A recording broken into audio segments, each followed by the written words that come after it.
Degré 1. Tournons-nous à présent vers l'aspect pratique de l'initiation.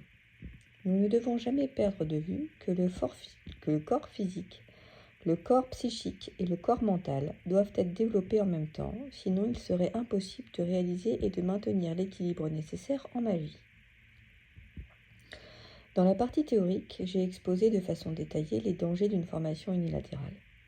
En effet, en ce qui concerne ce travail, il n'est pas recommandé de se hâter.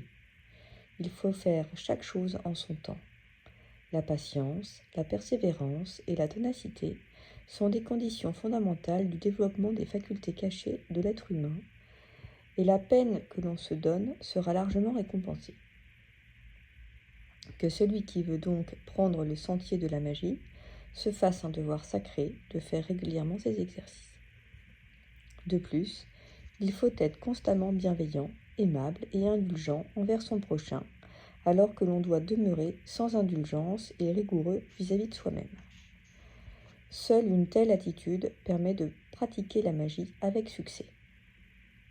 Ne condamnez et ne critiquez jamais et balayez toujours d'abord devant votre porte. Par ailleurs, n'exposez votre sanctuaire à aucun regard. Le mage, en effet, garde le silence sur le chemin qu'il suit, sur son ascension et sur ses succès. La plus grande puissance réside dans le silence, et plus ce précepte est suivi, plus les forces seront accessibles et assimilées avec facilité. Lorsqu'on organise, en outre, de telle sorte que le temps consacré à cette ascension soit le plus large possible. On peut se passer de rester des heures assis à une table de café ou de gaspiller des heures en compagnie futile. Le temps s'écoule comme de l'eau et ne revient pas. Il faut se fixer, si possible, certains délais et s'y tenir coûte que coûte.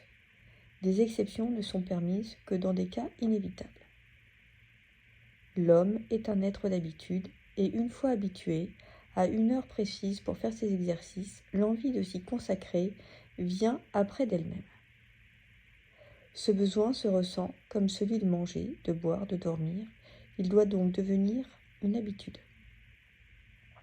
On ne peut escompter le succès qu'à cette condition. Point d'application, point de récompense. Je me suis efforcé de présenter ces instructions de manière à ce qu'elles soient applicables par l'homme le plus affairé. Celui qui dispose du temps suffisant peut entreprendre simultanément 2 ou plusieurs exercices.